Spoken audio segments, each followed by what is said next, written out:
नमस्कार, स्वागत है आपका झारखंड समाचार में। झारखंड में बदला बोर्ड परीक्षाओं का पैटर्न, अब ओएमआर में नहीं लिया जाएगा एग्जाम। झारखंड एकेडमिक काउंसिल ने लिया निर्णय। तो वहीं 1932 खतियान पर गवर्नर की सलाह को जेएमएम ने सिरे से किया खारिज। कहा तृतीय चतुर्थ वर्ग की सरकारी नौकरियां झारखंडियों के लिए। और झारखंड में नई स्टार्टअप पॉलिसी लागू, अब SC/ST को भी मिलेगा special incentive, one time guarantee की होगी सुविधा। और झारखंड में 3 दिन बाद ठंड और शीतलहर का डबल अटैक। वहीं धीरज साहू केस कांड पर भड़की बीजेपी, विधानसभा के बाहर किया प्रदर्शन। कांग्रेस बोली यही बीजेपी की फितरत। तो अब तक की सभी बड़ी खबरों पे बात करने से पहले आपसे छोटी सी अनुरोध है कि कृपया वीडियो को एक प्यारा सा लाइक अवश्य कर दीजिएगा, क्योंकि आपका एक लाइक करना ही हमारे मेहनत का फल होता है।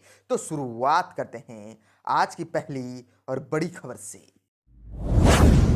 इस वक्त की बड़ी खबर झारखंड से आ रही है, जहां झारखंड में बदला बोर्ड परीक्षाओं का पैटर्न, अब ओएमआर में नहीं लिया जाएगा एग्जाम। झारखंड एकेडमिक काउंसिल ने किया निर्णय। दरअसल झारखंड एकेडमिक काउंसिल द्वारा आयोजित मैट्रिक व इंटर की परीक्षा अब एक ही टर्म में होगी। जेक बोर्ड की स्वीकृति के बाद झारखंड एकेडमिक काउंसिल ने इस संबंध में दिशा निर्देश जारी कर दिया। जेक द्वारा जारी पत्र में कहा गया है कि अब ओएमआर सीट पर नहीं परीक्षा होगी, परीक्षा केवल उत्तर पुस्तिका पर ली जाएगी। परीक्षा में 30% प्रश्न बहुविकल्पिक, 50% प्रश्न लघु उत्तरीय, दीर्घ उत्तरीय व शेष 20% का आंतरिक मूल्यांकन होगा। अब मैट्रिक की परीक्षा 9:45 बजे से लेकर 1 बजे तक और इंटर की परीक्षा 2 से 5:15 तक होगी। इसमें परीक्षार्थियों को प्रश्न पत्र पढ़ने के लिए दिए जाने वाला 15 मिनट का अतिरिक्त समय भी शामिल है। और आपको बताते चले कि रांची में 220 केंद्रों पर मैट्रिक व इंटर के 81,216 विद्यार्थी परीक्षा देंगे। मैट्रिक परीक्षा के लिए 100 केंद्र बनाए गए हैं, जहाँ 38,041 विद्यार्थी परीक्षा में शामिल होंगे।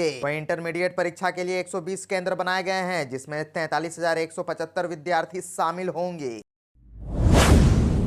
1932 से खतियान पर गवर्नर की सलाह को जेएमएम ने सिरे से किया खारिज। कहा तृतीय चतुर्थ वर्ग की सरकारी नौकरियां झारखंडियों के लिए। दरअसल झामुमो ने एक बार फिर स्पष्ट किया है कि राज्य की तृतीय और चतुर्थ वर्ग की सरकारी नौकरियां सिर्फ स्थानीय लोगों के लिए आरक्षित होंगी। इस संबंध में पूर्व में भेजे गए विधेयक में राज्य सरकार कोई संशोधन नहीं करेगी। विधानसभा के शीतकालीन सत्र के दौरान 1932 खतियान आधारित स्थानीयता नीति संबंधी विधेयक को दोबारा पारित कराकर राजभवन को प्रेषित किया जाएगा। झामुमो महासचिव सुप्रियो भट्टाचार्य ने कहा कि दोबारा विधेयक भेजने पर उसका अनुमोदन राज्यपाल की बाध्यता होगी। उल्लेखनीय है कि राज्यपाल ने विधेयक को अटॉर्नी जनरल के मंतव्य और सुझाव का उल्लेख करते हुए राज्य सरकार को वापस कर दिया था। उन्होंने कहा कि राज्यपाल ने जो सलाह अटॉर्नी जनरल को मंतव्य प्राप्त कर विधानसभा को भेजा है, उसमें राजनीतिक संदेश है। हेमंत सरकार राज्यपाल के संदेश के आलोक में इस विधेयक में संशोधन नहीं करने जा रही है। विधानसभा के शीतकालीन सत्र में ही इस विधेयक को पेश कर राज्य में तृतीय और चतुर्वर्गीय सरकारी पदों को सिर्फ और सिर्फ खतियानी झारखंडियों के लिए आरक्षित किया जाएगा। उन्होंने आरोप लगाते हुए कहा कि राजभवन ने 1 साल तक 1932 खतियान आधारित स्थानीयता नीति संबंधी विधेयक पर कुंडली मारकर बैठा है। अब राज्य सरकार को सलाह दी जा रही है कि सरकार के चतुर्थ वर्गीय पदों को ही स्थानीय लोगों के लिए आरक्षित करने पर विचार किया जाए।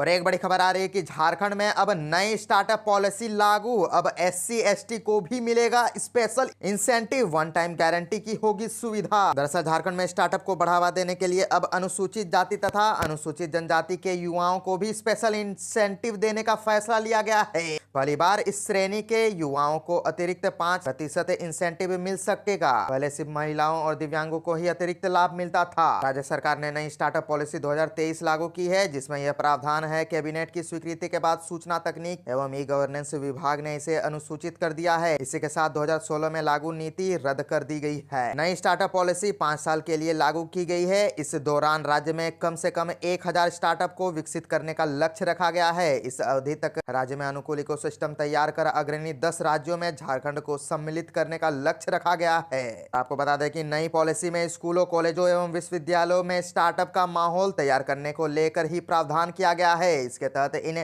शैक्षणिक संस्थानों में ई सेल गठित करने तथा फैकल्टी डेवलप प्रोग्राम संचालित करने की बात की गई है। नई स्टार्टअप पॉलिसी 5 साल के लिए लागू की गई है। इस दौरान राज्य में कम से कम 1000 स्टार्टअप को विकसित करने का लक्ष्य रखा गया है।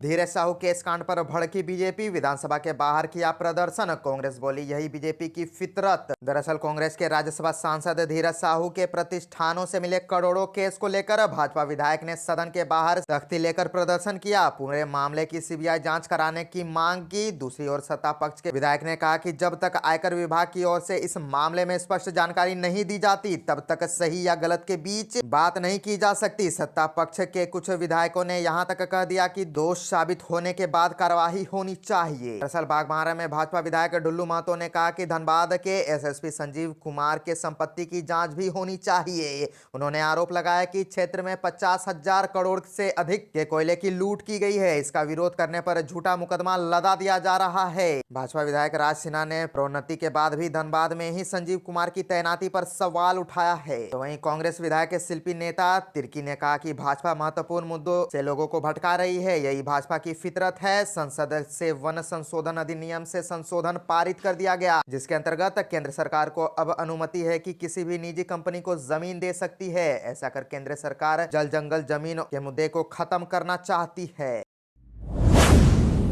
बोकारो में अब खुलेगा 500 बेड का नया मेडिकल कॉलेज, कैबिनेट की बैठक में मिली मंजूरी। दरअसल बोकारो में 500 बेड का नया मेडिकल कॉलेज और अस्पताल का निर्माण होगा। वहीं जमशेदपुर में इंडस्ट्रियल टाउनशिप का गठन किया जाएगा। मुख्यमंत्री हेमंत सोरेन की अध्यक्षता में आयोजित कैबिनेट की बैठक में इस पर मंजूरी दी गई। मंत्रिपरिषद की बैठक में 23 प्रस्तावों को मंजूरी दी गई। दरअसल मंत्रिमंडल की बैठक के बाद कैबिनेट की प्रधान सचिव वंदना दादेल ने कहा कि बोकारो में नए मेडिकल कॉलेज और अस्पताल के लिए कैबिनेट ने 688 करोड़ 50,42,200 रुपए मंजूर किए हैं। जमशेदपुर में 15,725 एकड़ में जमशेदपुर इंडस्ट्रियल टाउनशिप के गठन के प्रस्ताव को मंजूरी दी गई है। इसके लिए जमशेदपुर औद्योगिक नगरीय समिति का गठन किया गया है। इसमें राज्य सरकार के 6, टाटा समूह के 11 और स्थानीय 10 सदस्य होंगे। इसके अलावा कैबिनेट में साई नेशनल विश्वविद्यालय विधेयक को मंजूरी दी गई है, जबकि प्रज्ञान नेशनल विश्वविद्यालय के लिए दिए गए आदेश को निरस्त कर दिया गया है।